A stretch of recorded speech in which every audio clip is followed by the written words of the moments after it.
ओम शांति। मित्रों, जो आज हमारा विषय है वो है उन बुद्धिहीन बच्चों के लिए या उन बच्चों के लिए जिन्हें याद नहीं होता है समय से, या शिक्षा में अच्छे नहीं हैं, अथवा उन लोगों के लिए जो अपने मन की बात या अपने विचार स्पष्ट नहीं कर पाते, चाहे करके भी नहीं कह पाते हैं कि उनके मन में क्या चल रहा है और सुनते रहते हैं।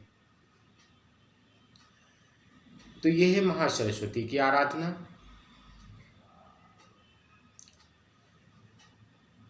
इस आराधना को आप किसी भी रविवार को कर सकते हैं, अथवा अभी बसंत पंचमी आ रही है 16 फरवरी 2021 को बसंत पंचमी है। बड़ा ही पूर्ण अवसर होता है, मुहूर्त भी अनगिनत होते हैं। केवल मांगलिक कार्य इस मुहूर्त में नहीं किए जा सकते हैं क्योंकि गुरुअस्त है।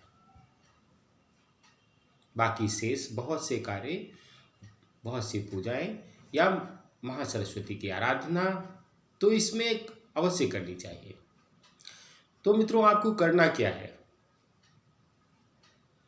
आप रविवार के दिन विशेष तौर पर यदि कोशिश करें कि उपवास रहें, खीर बनाएं,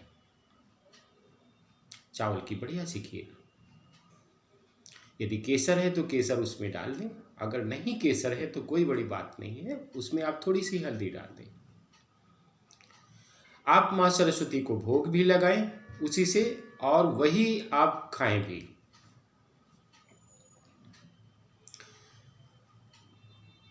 तो मित्रों, अभी तक आपने यदि मेरे चैनल को सब्सक्राइब नहीं किया है तो प्लीज़ ज़रूर सब्सक्राइब कीजिए, शेयर कीजिए और मित्रों लाइक करना ना भूलिए। तो आपको माँ सरस्वती की आराधना के लिए एक माँ सरस्वती का चित्र चाहिए होगा। आपने खीर भोग के लिए लगा ली है। आपने दीपक जला दिया, नहीं है दीपक कोई बात नहीं, धूप बत्ती जला दी, नहीं है धूप बत्ती वो भी कोई बात नहीं है। जो भी आपके पास है, बस खीर आपको अवश्य चाहिए। और नहीं खीर है तो आप दूध ले लें, दूध में ही थोड़ी सी शक्कर डाल लें, लेकिन विशेष तौर पर कोशिश करें कि खीर बना लें, क्योंकि आपको खानी भी वही दिन भर होगी। आपको मंत्र बताने जा रहा हूं। ओम ऐं सरस्वती हंसवाहिनी परमेश्वरी मम जिह्वे आग्रे स्थिरां भव सर्वसत्व वशकरी स्वाहा। मम जिह्वे, यदि मैं स्वयं अपने आप में मंत्र को कर रहा हूं तो मम जिह्वे हमें बोलना होगा। यदि एक माँ अपने बेटे के लिए कर रही है तो मम पुत्र से बोल सकती है। यदि एक पिता कर रहा है तो मम पुत्र से पिता भी कह सकता है, अथवा किसी के नाम के अनुसार करनी है तो उस नाम को ले करके कर सकते हैं। मतलब मम की जगह उस नाम को लिया जा सकता है। श्रद्धा से आप इस मंत्र को कम से कम 108 बार जरूर करें। एक बार 108 बार कर लेते हैं, इसमें शक्ति आ जाएगी।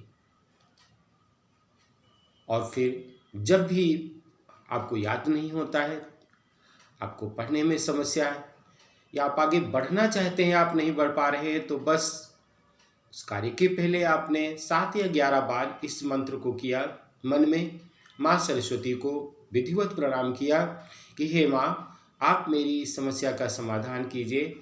मैं विद्या चाहता हूँ, बुद्धि चाहता हूँ, प्रतिभा चाहता हूँ, जो आपकी कृपा से मुझे मिल सकती है। इसी के साथ मित्रों, खास बात यह है कि विद्या याद नहीं होता है तो हमारे जन्मांक का भी बहुत बड़ा कमाल होता है। कहीं बुद्ध समस्या तो नहीं कर रहा, आपका नाम प्रखर है, पंडित जी के पास आप गए और आपको कह दिया गया कि पन्ना पहन लो, याद होने लगेगा। आपने बहुत बढ़िया सा पन्ना सोने में पहन लिया, लेकिन आपकी और दशा खराब होने लगी। क्यों? क्योंकि कहीं बुध अष्टम भाव में तो नहीं, छठे भाव में तो नहीं, पराक्रम भाव में नीच का तो नहीं हो गया, पीड़ित तो नहीं हो गया कहीं चंद्रमा के साथ, द्वादश भाव में तो नहीं है कहीं। तो मित्रों, पंचम भाव, पंचमेश की स्थिति का भी आंकलन अवश्य करवा लें कि गुरु की स्थिति क्या है, वो विद्या में हमें कितना कुछ देना चाहता है। इन सभी चीजों का ध्यान में रखते हुए इस मंत्र को भी करें। योग्य आचार्य की सलाह जरूर लेते रहें और वर्ष में एक बार ये बसंत पंचमी आती है। यदि आप इस मंत्र का प्रयोग कर रहे हैं तो अपने घर में योग्य आचार्य द्वारा हवन 1100 मंत्रों का अवश्य करवा लें, बहुत आप लाभ में रहेंगे।